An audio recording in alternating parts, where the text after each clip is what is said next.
Se acerca fin de año y muchas familias ya están planeando sus cenas de Navidad y de Año Nuevo. Carnes, mariscos, verduras y condimentos van a ser los protagonistas en las mesas de los chilenos. Pero ojo, que también pueden hacer pasar un mal rato si no se toman las precauciones adecuadas. Queremos hablar sobre cómo prevenir intoxicaciones por alimentos y para eso nos acompaña la doctora del Instituto Milenio de Inmunología e Inmunoterapia de la Universidad Católica, Susana Bueno. Susana, gracias por acompañarnos. Susana, ¿quiénes son los principales causantes de las intoxicaciones? Bueno, principalmente en esta época que es el verano, donde aumentan las temperaturas y se hace varias instancias en donde se produce el consumo de diferentes tipos de alimentos. Los principales causantes son bacterias, que son microorganismos que viven en todas partes y que van a estar presentes también en los alimentos.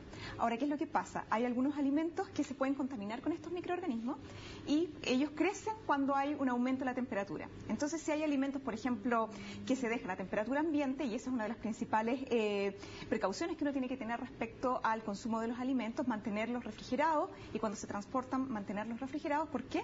Porque los microorganismos crecen en estos alimentos. Pero hay alimentos que son más vulnerables o que son donde, son mejor caldo de cultivo para estos microorganismos, me imagino. Por supuesto. ¿Cuáles? Uno, por ejemplo, y es el que causa normalmente las intoxicaciones alimentarias, son los productos derivados del huevo que se comen crudos.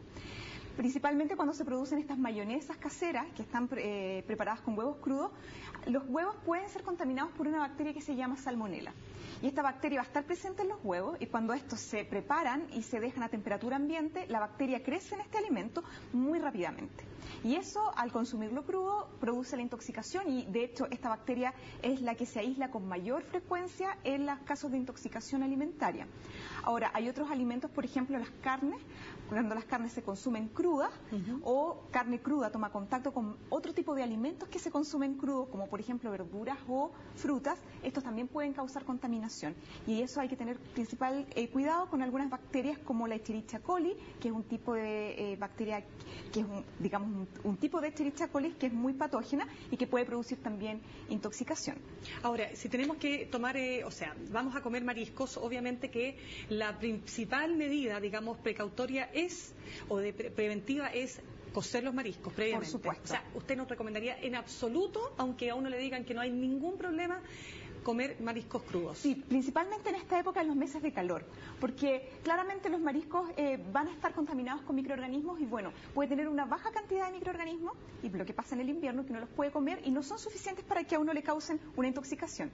Pero ¿qué pasa en estas épocas de verano? Que es mucho más probable que los alimentos pierdan su cadena de frío y por lo tanto las temperaturas ambientes son muy altas. También en nuestra casa las temperaturas ambientes son más altas. Entonces favorece que estas bacterias que causan la gastroenteritis aumenten en número en estos alimentos y nosotros cuando los consumamos nos intoxiquemos. Entonces lo mejor es comerlos cocidos. ¿Cuál es el principal o cuál de las bacterias es la más virulenta, la más dañina? ¿Cuál es la que genera mayores consecuencias y hay que tener mucho más cuidado? Claro, hay diferentes tipos de microorganismos, los que se aíslan con mayor frecuencia. De hecho, si uno ve los informes del ISP año a año, es la bacteria salmonela la que causa la infección. Ahora, esta bacteria en individuos que son adultos, que tienen sus defensas en buen estado o que son inmunocompetentes, no van a causar mayor problema porque van a ser una bacteria que va a causar una gastroenteritis autolimitada.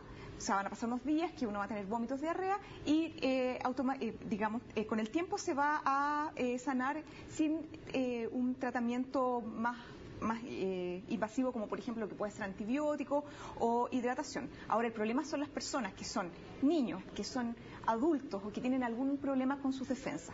Estas personas pueden sufrir problemas más serios, como es que la bacteria se disemine o causar una deshidratación más grave, y eso puede provocar enfermedades severas. Ahora, una pregunta, ¿la mayonesa envasada también se puede contaminar? Ahora, la mayonesa envasada tiene la ventaja de que está certificada que está libre de microorganismos. Ahora, si uno la deja abierta, la deja a temperatura ambiente, la posibilidad de que se contamine también es alta. También se puede contaminar con microorganismos. Exactamente, y eso es así porque la mayonesa tiene una alta cantidad de nutrientes para las bacterias que las bacterias les gustan, como son los lípidos, los carbohidratos, entonces pueden crecer rápidamente en este tipo de alimentos. Ahora, claramente la mayonesa envasada que se conserva en buenas condiciones, ya sea en el refrigerador, va a ser muy poca la posibilidad de que cause una intoxicación. La mayonesa casera preparada con huevos crudos y que se mantiene a temperatura ambiente, eso es muy probable que cause infecciones gastrointestinales. Usted recomendaría en absoluto consumir, que es la mejor mayonesa, por supuesto, por ningún motivo. Exacto. Y menos en un local de la calle, por supuesto. Exacto, ni tampoco ningún derivado de que sea de huevos crudos. Eso es muy importante. Pero espérese, ¿y los pasteles, las tortas, por ejemplo, que van con el merengue, o ya está prohibido que el merengue sea directo o que tenga algún aditivo especial? Le pregunto, porque... Claro. Hasta donde yo sé, los merengues también tienen que ser certificados que sean de un producto que venga esterilizado, es decir, que se produzca o que tenga algún tratamiento para reducir la cantidad de microorganismos. Cualquier producto que sea derivado de huevos crudos y que no se mantenga a una temperatura adecuada puede ser una fuente de intoxicación. Claro, doctora, definitivamente, si una persona, ya tenemos una cena, ¿no es cierto?, se cocinó para esa cena, toda la comida que sobra debe ser refrigerada inmediatamente. ¿No puede permanecer toda la noche, por ejemplo, a temperatura ambiente? No, exactamente. Y es la razón por la que le mencioné anteriormente. Claro. Las bacterias viven en estos alimentos. Los alimentos también son nutrientes para que estas bacterias puedan crecer. Si nosotros comemos o consumimos una baja cantidad de microorganismos, es poco probable que nos pueda causar una intoxicación. Ahora, si estas bacterias uno las deja a temperatura ambiente, les da la posibilidad de que puedan crecer. Y al crecer pasan dos cosas. Aumenta la cantidad de bacterias que existen en los alimentos y cuando uno los consume una alta cantidad que puede provocar la enfermedad. Y lo otro, además, que muchas bacterias producen algunas sustancias que se denominan toxinas.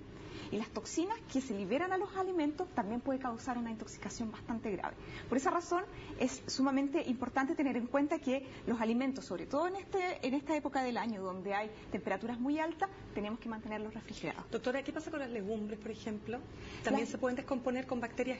Las legumbres se pueden descomponer, pero la probabilidad es mucho más baja. ¿Por qué razón? Porque las legumbres, para consumirlas hay que cocinarlas. Y como todos sabemos, hay que cocinarlas una buena cantidad de tiempo. Exacto. En una olla a presión. Entonces, si viniesen microorganismos ahí, obviamente se van a morir por el calor. Yo digo que si se deja un plato con legumbres a temperatura ambiente, puede también descomponerse. Todo alimento que se deje a temperatura ambiente durante un periodo prolongado de tiempo, sin taparlo, exposición, puede producir algún tipo de intoxicación, principalmente por la proliferación de microorganismos. Doctora, cuando se produce una intoxicación por alimento, el efecto es más o menos rápido, ¿verdad? Exacto. O sea, es al cabo de máximo una hora. Depende. Hay microorganismos, como les decía, que producen toxinas y las toxinas tienen un efecto sumamente rápido. Hay otras bacterias que necesitan, que una vez que uno los consume, llegar al intestino, colonizarlo y empezar a reproducirse ahí. Y eso toma un tiempo un poco más largo, que pueden ser entre 12 y 24 horas.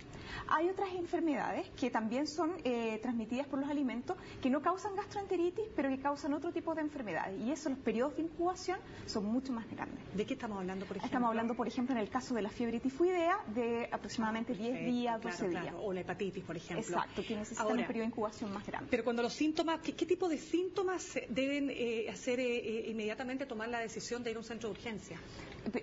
Para ir a un centro de urgencia, uno de los principales síntomas que uno tiene que tener en cuenta es la posibilidad de deshidratación, es decir, diarreas acuosas muy frecuentes, más de 5 a 10 deposiciones diarias, y sobre todo en niños, que el manejo de fluidos es muy importante, y vómitos, porque a través de diarrea y vómitos uno pierde líquido y muchas sales, y eso puede producir una deshidratación y problemas posteriormente, ya sea a nivel de la bulimia, problemas cardíacos que pueden ser bastante serios y comprometer la vida del individuo. O sea, definitivamente esos síntomas inmediatamente deben ser atacados por un servicio de urgencia. Exacto. Y por supuesto a través de un suero especial, me imagino. Exactamente, para hidratar. Para hidratar. Eso es lo más importante en el caso de la gastroenteritis, la deshidratación.